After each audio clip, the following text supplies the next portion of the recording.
Friends అలా తప్పుడు పెద్ద మైక్ అంటే కొంచెం భయం కానీ మాట్లాడతాం.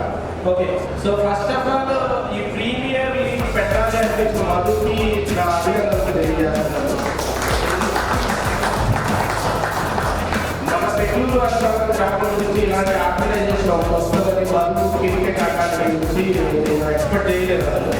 కానీ చాలా మార్పుకి నాంది అనుకుంటున్నాను. ఎందుకు మాట్లాడుతున్నానంటే నేను చిన్నప్పటి నుంచి ఒకటే అనుకున్నాను, మా ఊళ్ళో ఒక గ్రౌండ్ లేదు, పిల్లలు ఆడుకోవడానికి ఎలాంటి వసతులు లేవని ఫీల్ అయ్యేవాడిని. కానీ జేఏటీ స్టార్ట్ చేసిన తర్వాత అక్కడ అందరూ ఆడడం మొదలు పెట్టి క్రికెట్ అక్కడ ఆడడం అనేది చాలా శుభపరిణామం అనుకుంటున్నాను.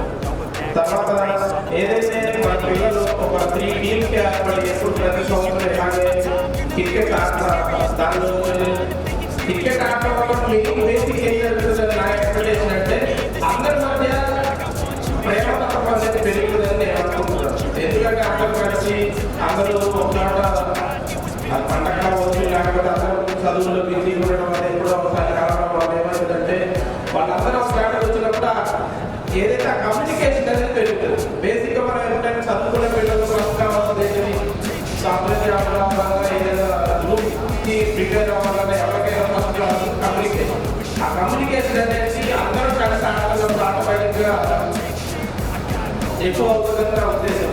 సో అలాంటి ఆటలు క్రికెట్ వల్ల ఏంటంటే ఇంకా యూసేజ్ శారీరకంగా మానసికంగా అండ్ కమ్యూనికేషన్ పరంగా అన్ని విధాలుగా కూడా పిల్లలందరూ వృద్ధిలోకి వస్తారు.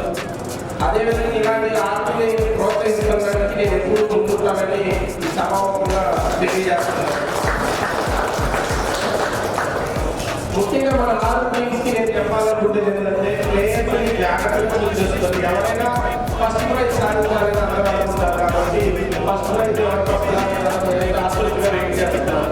మంచి ప్లేయర్స్ని తీసుకోవాలని, అదేవిధంగా అన్ని లైక్ బ్యాటింగ్ కానీ బౌలింగ్ కానీ కరెక్ట్గా చూసి